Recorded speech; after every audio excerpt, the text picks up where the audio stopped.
पुनः आपका हमारे YouTube चैनल पे।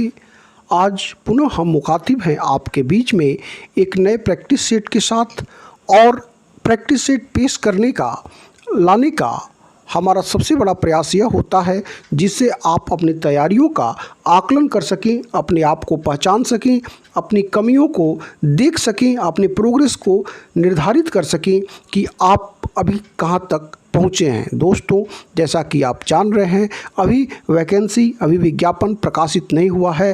फिर भी जब से विज्ञापन प्रकाशन की बात चल रही है तब से हम कई प्रैक्टिस सेट की प्रैक्टिस कर चुके हैं और बहुत सारे लोगों की तैयारी अपनी दिशा में अग्रसर है। दोस्तों, हम आपको बता दें कि जो मेरा यह प्रश्न तैयार होता है वह आयोग के पाठ्यक्रम पे आधारित होता है, और हम उसकी शुरुआत करते हैं पहले प्रश्न से जो समर्पित है करंट अफेयर्स के लिए। और पहला प्रश्न है, भारत की पहली स्वदेशी सोशल मीडिया सुपर ऐप जिससे लोग वैश्विक रूप से जुड़ सकते हैं और स्थानीय स्तर पर खरीदारी कर सकते हैं, कौन है? दोस्तों, यहाँ पर 4 ऑप्शन दिए हुए हैं। यहाँ इसका जो सही आंसर होगा वह होगा एलाइनमेंट्स। एलाइनमेंट्स एक ऐसा पहला भारत का सोशल मीडिया सुपर ऐप है जिसका उद्घाटन अभी जुलाई 2020 को भारत के उपराष्ट्रपति एम वेंकैया नायडू ने किया था। यह डिजिटल प्लेटफॉर्म प्रोवाइड करता है जिसके माध्यम से कोई भी वैश्विक रूप से जुड़ सकता है, स्थानीय स्तर पर खरीदारी कर सकता है। यह उपभोक्ताओं के डेटा को साझा भी नहीं करता। तो दोस्तों, इसका जो सही जवाब हुआ एलाइनमेंट्स हुआ। आगे बढ़ते हैं अगले प्रश्न की तरफ, और अगला प्रश्न है, हाल ही में चर्चा में रहा साइकोमोर क्या है? साइकोमोर क्या है, यहाँ पर आपको बताना है। यहाँ पे 4 ऑप्शन दिए हुए हैं और इन चारों ऑप्शंस को देखने के पश्चात हमें यह लगता है, और जो हम जानते हैं, कि डी इसका सही जवाब है। डी यानी कि साइकोमोर सुपर कंप्यूटर से भी तेज काम करने वाला एक नया कंप्यूटर मार्केट में आया है। वैज्ञानिकों ने इसे विकसित किया है और यह अमेरिका की कंपनी जो गूगल है उसने विकसित किया है। दोस्तों, हम आपको बता दें कि साइकोमोर 200 सेकंड में उस गणना को संपन्न कर सकता है जिसे करने में सुपर कंप्यूटर को 10,000 वर्ष लग जाते। यह नई मशीन क्वांटम कंप्यूटिंग के सिद्धांत पर काम करती है। तो इसका जो सही जवाब हुआ वह डी हुआ। आगे बढ़ते हैं अगले प्रश्न की तरफ, और अगला प्रश्न भी करंट अफेयर से संबंधित है। ड्रोन से टिड्डी नियंत्रण करने में सफलता प्राप्त करने वाले देशों में से पहला देश कौन सा है? तो यह स्थान जो प्राप्त हुआ है जिस देश का जिसने ड्रोन से टिड्डियों को नियंत्रित करने में सफलता प्राप्त की है।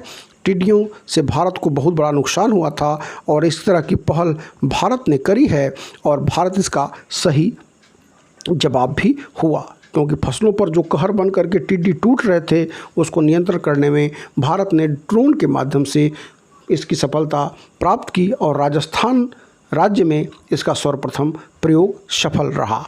आगे बढ़ते हैं अगले प्रश्न की तरफ, और अगला प्रश्न है, संयुक्त राष्ट्र ने सतत विकास लक्ष्य के युवा प्रणेताओं की सूची में भारत के किस युवा को स्थान दिया है? हम आपको बता दें, यहाँ जो 4 ऑप्शन दिए हुए हैं इनमें जो डी है उदित सिंघल जो भारत के एक 18 वर्षीय युवा जिसे संयुक्त राष्ट्र संघ द्वारा 2020 के सतत विकास लक्ष्यों के लिए नामित किया गया है।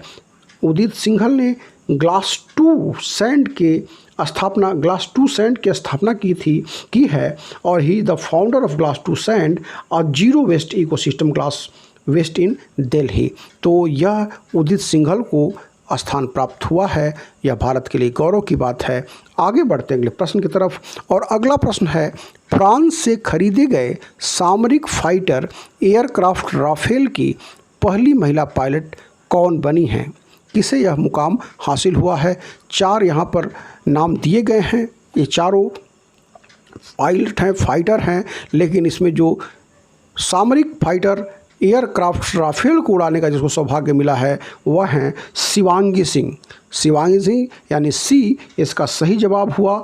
वाराणसी की शिवांगी सिंह पहली महिला लेफ्टिनेंट हैं जो फाइटर विमान राफेल के 17 गोल्डन एरोज स्क्वाड्रन में शामिल हुई हैं। शिवांगी सिंह इससे पहले भी मिग 21 उड़ा चुकी हैं। तो शिवांगी सिंह इसका सही जवाब हुआ। दोस्तों बढ़ते बढ़ते हम आ गए हैं छठे प्रश्न की तरफ, और जैसा कि मैंने बताया था मेरा सदैव प्रयास होता है कि हम आयोग के पाठ्यक्रम के अनुकूल आपके लिए आपके प्रैक्टिस सेटों का चयन कर सकें। और हमने 5 प्रश्न जो उठाए थे वह करंट अफेयर्स से लिए थे, और अब छठा जो प्रश्न शुरू होगा और छठे से लेकर के 10 प्रश्न तक हम टीचिंग एप्टीट्यूड के साथ आपके बीच में उपस्थित रहेंगे। टीचिंग एप्टीट्यूड की शुरुआत करने से पूर्व एक बार हम आपको बता देना चाहेंगे कि अगर आप हमारे चैनल पर नए हैं तो कृपया हमारे चैनल को सब्सक्राइब कर लें, आइकॉन बटन दबा लें जिससे आपको नोटिफिकेशन मिल जाया करे, और साथ ही साथ हमारे वीडियो को लाइक करें, शेयर करें, अपने पॉजिटिव कमेंट से हमें अवगत कराएं। आगे बढ़ते हैं अगले प्रश्न की तरफ, और अगला प्रश्न है निम्नलिखित में से किस विश्वविद्यालय ने 1961 में सूक्ष्म शिक्षण की अवधारणा को प्रतिपादित किया था। माइक्रो टीचिंग की बात यहाँ पर की जा रही है। तो इसका यह जो अवधारणा विकसित की गई थी वह सूक्ष्म शिक्षण की अवधारणा विकसित की गई थी स्टैनफोर्ड यूनिवर्सिटी के द्वारा। ये इसका सही जवाब हुआ। 1961 में स्टैनफोर्ड यूनिवर्सिटी के एचिसन, बुश एवं एलन ने यह कार्य किया। दोस्तों हम आपको बता दें कि भारतवर्ष में सर्वप्रथम डी तिवारी ने 1967 में सूक्ष्म शिक्षण शब्द का प्रयोग किया। आगे बढ़ते हैं अगले प्रश्न की तरफ, और अगला प्रश्न जैसा कि मैंने बताया कि 6 से लेकर 10 तक हम आपको टीचिंग एप्टीट्यूड के प्रश्नों से अवगत कराएंगे, क्योंकि आप जैसा जानते हैं कि आपके पाठ्यक्रम में जो मैंडेटरी है आयोग की कम से कम 4 प्रश्न एक इकाई से अवश्य पूछे जाने की बात करी गई है। तो हमारा प्रयास होता है कि हम 6 इकाइयों से प्रश्नों का संकलन करें और आपको उससे अवगत कराएं, और आप अपने आप को पहचान पाएं कि आपकी प्रगति कहाँ तक है। 7वां प्रश्न, अनुसंधान अभिकल्प का क्या अर्थ है। दोस्तों यहाँ 4 ऑप्शन दिया हुआ है, आप इसको देखिए और देखने के बाद आकलन करिए। मैं आंसर बताऊंगा, इसका जो सही जवाब होगा वह है डी, अनुसंधान अभिकल्प। जो रिसर्च डिजाइन की बात यहाँ पर करी गई है, the plan, structure and A strategy for investigating in different phases. यह प्रदत्त संग्रह और उसके विश्लेषण के प्रत्येक चरण के लिए एक रूपरेखा का निर्धारण करता है, यानी कि 7वें का डी सही जवाब हुआ। आगे बढ़ते हैं अगले प्रश्न की तरफ, और अगला प्रश्न है निम्नलिखित में कौन सा या कारक शिक्षण दक्षता के लिए मूल रूप से आवश्यक है। तो हम आपको बता दें कि शिक्षण कौशल में निपुणता भी होनी चाहिए, शिक्षण की विभिन्न तकनीकों के प्रयोग में नैपुण्य होना चाहिए, शिक्षण में उचित साधनों के उपयोग एवं प्रौद्योगिकी में भी निपुणता होनी चाहिए। यानी सारे जो ऑप्शन हैं वह सही हैं। तो डी इसका सही जवाब हुआ, उपरोक्त सभी। 8वें का डी। अगला प्रश्न है निम्नलिखित में से दुनिया में छात्र नामांकन के मामले में सबसे बड़ा विश्वविद्यालय कौन सा है। स्टूडेंट इनरोलमेंट के पॉइंट ऑफ व्यू से वर्ल्ड की सबसे लार्जेस्ट यूनिवर्सिटी कौन है। तो हम आपको बता दें जो यहाँ 4 ऑप्शन दिए हुए हैं उनमें जो सी ऑप्शन है, इंदिरा गांधी राष्ट्रीय मुक्त विश्वविद्यालय नई दिल्ली, यह पूरे विश्व का सबसे बड़ा इनरोल्ड स्टूडेंट्स यूनिवर्सिटी है, और इसमें जो स्टूडेंट्स की संख्या है वह अराउंड 40 लाख है। करीब करीब 40 लाख बच्चों का नामांकन इस विश्वविद्यालय में है। इंदिरा गांधी राष्ट्रीय मुक्त विश्वविद्यालय में विश्व का पहला यूनिवर्सिटी प्राप्त होने का इसको गौरव प्राप्त है, जबकि दूसरे स्थान पर जो विश्वविद्यालय है वह कैलिफोर्निया कम्युनिटी कॉलेज है। तो यहाँ पर सी, 9वें का सी सही जवाब हुआ। आगे बढ़ते हैं यूजीसी अधिनियम 1956 की धारा 12B के अंतर्गत आने वाले महाविद्यालय निम्नलिखित में से किस निकाय से वित्त पोषण के लिए वर्णनीय हैं। तो इसका जो सही जवाब होगा, क्योंकि महाविद्यालयों के लिए जो फाइनेंशियल एड मिलता है वह विश्वविद्यालय अनुदान आयोग से मिलता है, तो ए इसका सही जवाब हुआ। ए 10वें का सही जवाब हुआ। दोस्तों, बढ़ते हुए हम आ गए हैं 11वें प्रश्न की तरफ। और जैसा कि मैंने प्रारंभ में ही बताया था कि हमारा प्रयास सारे यूनिट को टच करने का होता है और प्रॉपरली टच करने का होता है, जिससे आपकी तैयारी का पता चल सके। तो 11वां प्रश्न ऑब्वियसली स्टार्ट होगा यूनिट 3 से, और यह स्टार्ट है आपके आईसीटी से। और पहला सवाल है, निम्नलिखित में से युक्त स्रोत कौन सा e learning platform IIT Kanpur द्वारा विकसित किया गया है? तो यहाँ 4 ऑप्शन दिए हुए हैं। इसमें जो आईआईटी कानपुर द्वारा विकसित किया गया ई लर्निंग प्लेटफॉर्म है वह सी है, और वह है बृहस्पति।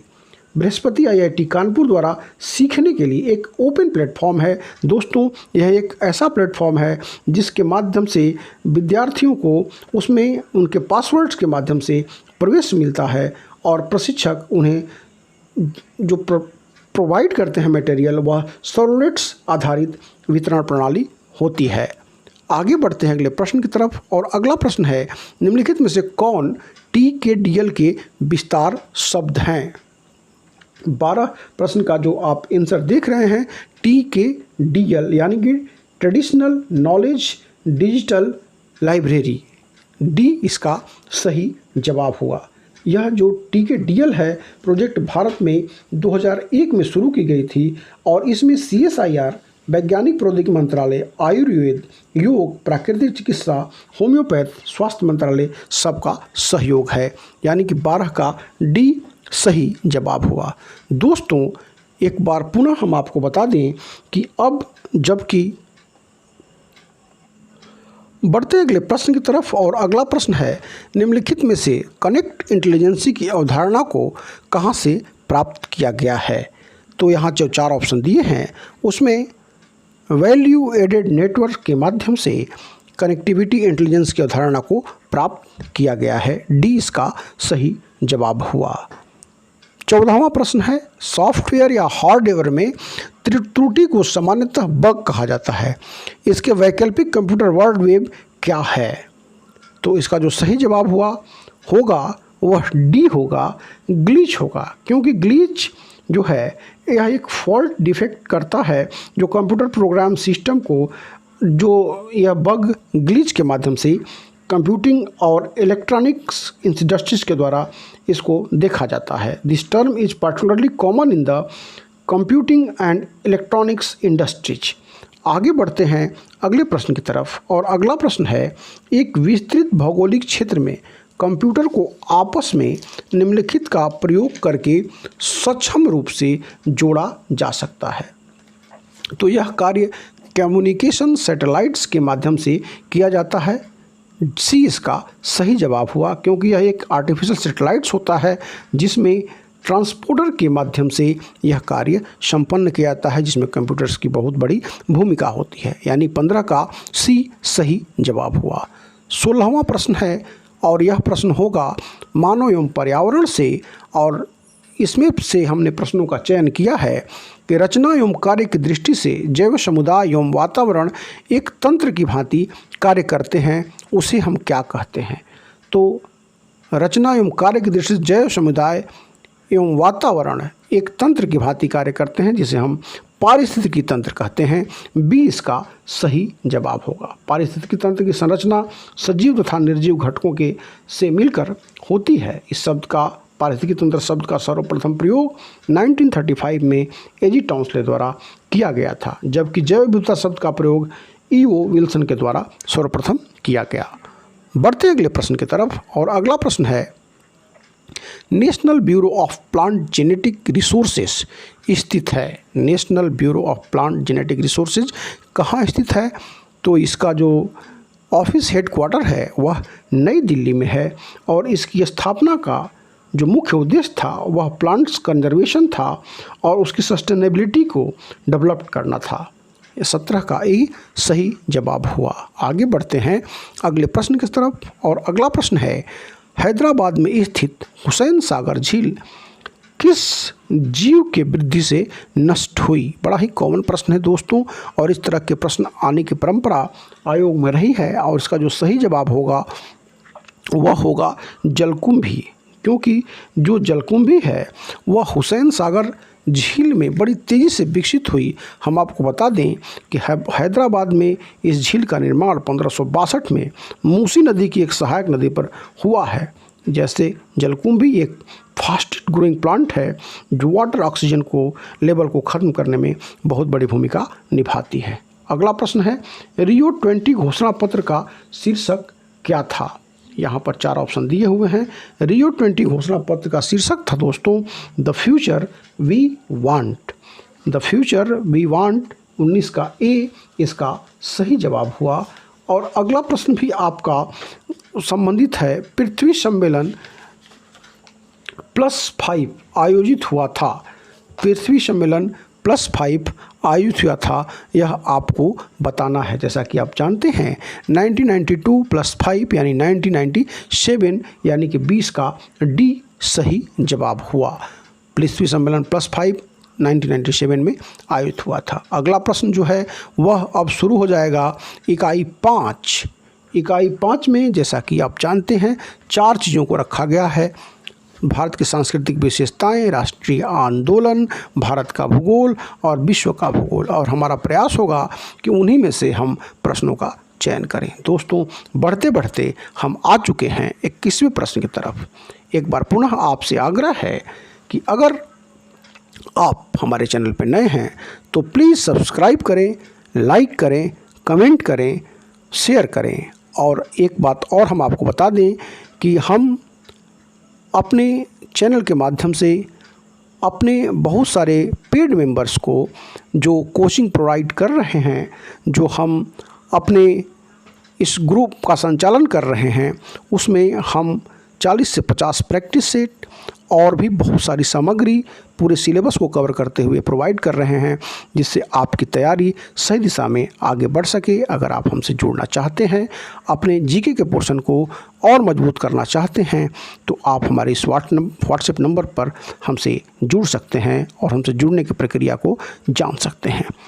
21वां प्रश्न जैसा कि मैंने बताया था भारतीय सांस्कृतिक विशेषताओं से होगा और वह है महाबलीपुरम के 7 रथों वाले मंदिर को किसने बनवाया। महाबलीपुरम जो चेन्नई से 60 किलोमीटर की दूरी पर स्थित है, महाबलीपुरम का भव्य रथ गुफा मंदिर 7वीं और 8वीं सदी में पल्लव राजा नरसिंहवर्मन प्रथम द्वारा बनवाए गए थे। पल्लव सही इसका जवाब हुआ। अगला प्रश्न 22वां कांग्रेस ने कब और कहाँ पूर्ण स्वतंत्रता को अपना लक्ष्य घोषित किया। बड़ा ही ऐतिहासिक और बड़ा ही राष्ट्रीय आंदोलन से जुड़ा हुआ प्रश्न है और इसका जो सही जवाब होगा वह होगा 22 का बी लाहौर। 31 दिसंबर 1929 को कांग्रेस के लाहौर अधिवेशन में जवाहरलाल नेहरू की अध्यक्षता में प्रस्ताव पारित कर भारत के लिए पूर्ण स्वराज की मांग की गई थी। इसी दिन रावी नदी के तट पर भारतीय स्वतंत्रता स्वाधीनता का तिरंगा झंडा भी फहराया गया था। दोस्तों लाहौर 1929 इसका सही जवाब हुआ। आगे बढ़ते हैं अगले प्रश्न की तरफ और अगला 23वां प्रश्न तमिलनाडु में वर्षा होने का कारण है। दोस्तों जैसा कि आप जानते हैं भारत के अधिकांश भागों में जो वर्षा होती है वह उत्तरी पश्चिमी मानसून से होती है, जबकि तमिलनाडु में जो वर्षा होती है वह लौटते हुए मानसून से होती है और उसे हम उत्तरी पूर्वी मानसून कहते हैं, यानी कि 23 का बी सही जवाब हुआ। 24वें प्रश्न की तरफ बढ़ते हैं। इनमें से कौन सी नदी के किनारे भारत का सुप्रसिद्ध औद्योगिक शहर जमशेदपुर अवस्थित है। तो यहाँ हम बता दें कि इसका जो सही जवाब होगा जमशेदपुर, जो कि झारखंड राज्य का एक प्रसिद्ध औद्योगिक शहर है, जहां पर Tata iron and steel industries की स्थापना जमशेद जी टाटा द्वारा 1907 में करी गई थी। स्वर्ण रेखा जिसे बोलते हैं, नदी के किनारे अवस्थित है। सी 24 का सी सही जवाब हुआ। अगला प्रश्न मैंने बताया था कि विश्व के भूगोल यानी कि ब्रह्मांड और सोलर सिस्टम से होगा और उसी की तरफ है 25 इनमें से किस स्थान पर शांति का सागर नामक स्थान स्थित है। शांति का सागर दोस्तों इसे सी ऑफ ट्रंक्विलिटी भी बोलते हैं, ट्रंक्विलिटी बोलते हैं। चंद्रमा पर काले धब्बे वाले क्षेत्र को शांति का सागर या सी ऑफ ट्रंक्विलिटी बोला जाता है। चंद्रमा के इसी भाग में प्रथम मानव सहित चंद्रयान अपोलो 11 अवतरित हुआ था, जिससे नील आर्मस्ट्रांग और एडविन एल्ड्रिन ने चंद्र पर कदम रखे थे। यानी इसका जो सही जवाब होगा वह होगा चंद्रमा 25 का डी। 26वां प्रश्न है और अब 26 से लेकर के 30 तक के जो प्रश्न होंगे वह इंडियन पॉलिटी से और इंडियन इकोनॉमी से होंगे। शिक्षा 26वां प्रश्न, शिक्षा जो प्रारंभ में राज्य सूची का विषय था उसे समवर्ती सूची में स्थानांतरित किया गया। शिक्षा जो एक बहुत महत्वपूर्ण विषय है, जो प्रारंभ में राज्य सूची का विषय था लेकिन बाद में इसे 42वें संविधान संशोधन के माध्यम से समवर्ती सूची में शामिल कर लिया गया। 42वें संविधान संशोधन की बात यहाँ पर करी गई है जो 1976 में हुई थी। तो इस तरह से 26 का सी सही जवाब हुआ। अगला प्रश्न भी इंडियन पॉलिटी से है। संसद विधानसभा के किसी सदस्य की सदस्यता तब समाप्त समझी जाती है जब वह बिना सदन को सूचित किए अनुपस्थित रहता है। कितने दिनों अनुपस्थित रहने के बाद किसी भी संसद के सांसद की या विधानसभा के सदस्य की सदस्यता को समाप्त समझा जाता है। तो इसके बारे में हम थोड़ा बता दें आपको कि 60 दिन, ये इसका सही जवाब हुआ। भारतीय संविधान में अनुच्छेद 101(4) के अनुसार संसद एवं 190(4) के अनुसार राज्य विधानमंडल की किसी सदस्य की सदस्यता तब समाप्त समझी जाती है जब वह 60 दिन की अवधि तक सदन की अनुज्ञा के बिना उसके सभी अधिवेशनों से वो अनुपस्थित रहता है, तो उसको हम लोग समाप्त समझते हैं उसकी सदस्यता को। ये इसका सही जवाब हुआ। अगला प्रश्न है, राष्ट्रीय कृषि एवं ग्रामीण विकास bank NABARD, national bank for agriculture and rural development की स्थापना किस समिति के सिफारिश के आधार पर की गई थी। सही जवाब होगा बी शिवरामन समिति। बी शिवरामन समिति के आधार पर 12 जुलाई 1982 को इस नाबार्ड की स्थापना हुई थी। एक चीज़ हम आपको और बता दें इसके संबंध में कि इस नाबार्ड बैंक का जो मौलिक सिद्धांत का जो वाक्य है, मौलिक सिद्धांत है, वह यह कहता है कि बरगद की विशालता इसके तने के कारण नहीं बल्कि इसकी शाखाओं प्रशाखाओं के कारण होती है। हमें हमारे साझेदारों पर गर्व है क्योंकि उन्हीं के सहयोग से हम अपने देश के गांव-गांव तक पहुंचते हैं। तो यह नाबार्ड का सैद्धांतिक मौलिक सिद्धांत है। अगला प्रश्न 29वां, भारत का सबसे महत्वपूर्ण लघु उद्योग कौन सा है। भारत का सबसे महत्वपूर्ण लघु उद्योग हथकरघा उद्योग है दोस्तों, हैंडलूम इंडस्ट्री है जो सबसे महत्वपूर्ण स्मॉल स्केल इंडस्ट्रीज है। अब आ गए हैं हम अंतिम प्रश्न की तरफ। इस प्रैक्टिस सेट की अंतिम प्रश्न का जो क्वेश्चन समर्पित है वह पॉपुलेशन से रिलेटेड है। 2011 की जनगणना के अनुसार किस राज्य की जनसंख्या का वृद्धि दर सबसे अधिक है। इससे पूर्व हमने आपको बताया था कि कहाँ पर 2011 में पॉपुलेशन की जो ग्रोथ थी वह माइनस में थी और वह भी नॉर्थ ईस्ट से था, नागालैंड मैंने बताया था। और यहाँ पर ये भी आपका नॉर्थ ईस्ट से है, नॉर्थ ईस्ट से ही है और वह है ए मेघालय। 2011 की जो पॉपुलेशन ग्रोथ थी उसमें सबसे ज़्यादा पॉपुलेशन ग्रोथ जो रहा मेघालय का रहा 27.8%। तो इस तरह से मेघालय इसका सही जवाब हुआ। दोस्तों इस 30 प्रश्नों में हमने सारी पाठ्यक्रम की इकाइयों को सम्मिलित करने का प्रयास किया था। आगे भी हम इस तरह का प्रयास करते रहेंगे। अगर आप हमारे चैनल पर नए हैं तो प्लीज़ सब्सक्राइब कर लें, हमारे वीडियो को लाइक करें और अगर हमसे जुड़ना चाहते हैं तो आपका बहुत बहुत स्वागत है। धन्यवाद दोस्तों।